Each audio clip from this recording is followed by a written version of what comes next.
بسم اللہ الرحمن الرحیم۔ السلام علیکم عزیز سامعین، آج کی اس ویڈیو میں ہم آپ کو فرشتوں کی دنیا کے بارے میں بتائیں گے، مگر ویڈیو کو شروع کرنے سے پہلے آپ سے گزارش ہے کہ اگر آپ ہمارے چینل پر نئے ہیں تو چینل کو سبسکرائب کریں اور بیل آئیکن کو پریس کریں تاکہ ہماری آنے والی ہر ویڈیو آپ تک بر وقت پہنچ سکے۔ انسانوں اور جنوں کی طرح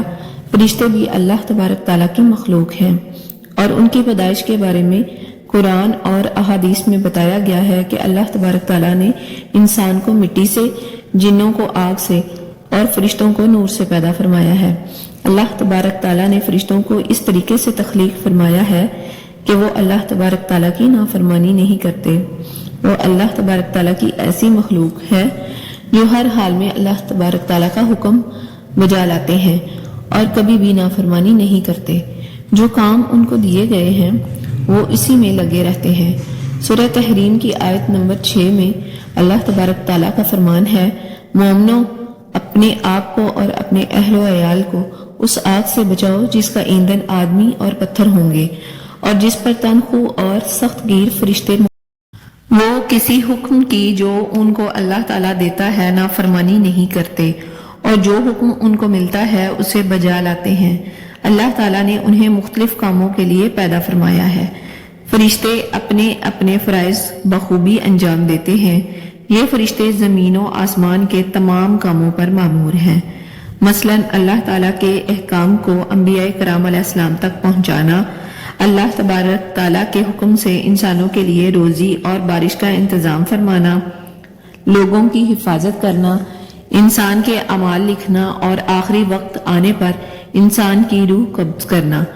قبر میں انسان سے حساب کتاب لینے کے لیے حاضر ہونا، قیامت کے وقت سور پھونکنا جسے پھونکنے سے قیامت برپا ہو جائے گی۔ غرض یہ کہ ہر فرشتہ اپنے اپنے فرائض کی تکمیل میں لگا ہوا ہے۔ بعض فرشتے ایسے ہیں جو ہر وقت اللہ تبارک تعالیٰ کی عبادت میں لگے رہتے ہیں۔ اب سوال یہ پیدا ہوتا ہے کہ اللہ تبارک تعالیٰ نے کب فرشتوں کو پیدا فرمایا؟ فرشتے حضرت آدم علیہ السلام کی پیدائش سے پہلے پیدا ہو چکے تھے، لیکن کب اس کی تفصیلات ہمیں نہیں ملتی، مگر یہ بات تو طے شدہ ہے کہ حضرت آدم علیہ السلام کی پیدائش سے پہلے ہی فرشتوں کا وجود تھا، جس کی تصدیق سورہ بقرہ کی آیت نمبر 30 سے ہوتی ہے، جس میں اللہ تبارک تعالیٰ فرماتا ہے،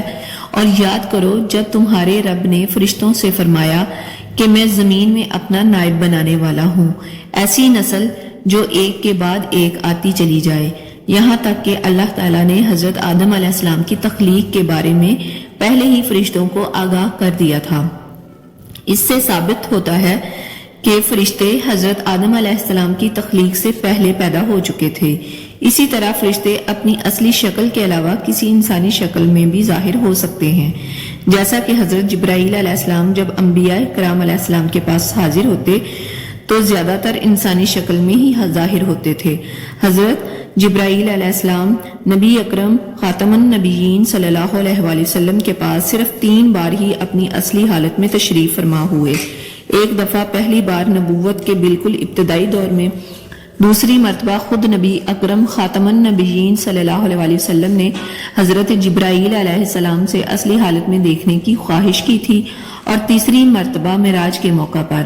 نبی اکرم خاتم النبیین صلی اللہ علیہ وآلہ وسلم نے فرمایا کہ میں نے جبرائیل علیہ السلام کو ان کی اصل شکل میں دیکھا ہے، اور فرمایا کہ جب اس نے اپنے ایک پر کو کھولا تو پورے افق پر اس کا ایک پر چھا گیا اور سارا افق مشرق تا مغرب اس کے پر نے ڈھانپ لیا۔ صحیح بخاری میں یہ الفاظ اس طرح موجود ہیں، نبی کریم خاتم النبیین صلی اللہ علیہ وسلم نے فرمایا کہ میں نے جبرائیل علیہ السلام کو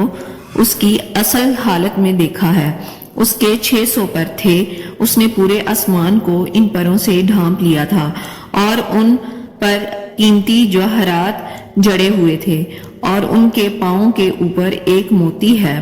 جو اس طرح محسوس ہوتا ہے جیسے سبزے پر پڑا ایک شبنم کا قطرہ موتی کی طرح نظر آتا ہے۔ اس کی کان کی لو سے کندھے تک کا فاصلہ اتنا ہے کہ جتنی 700 سال کی مسافت۔ اللہ تبارک تعالیٰ نے فرشتوں میں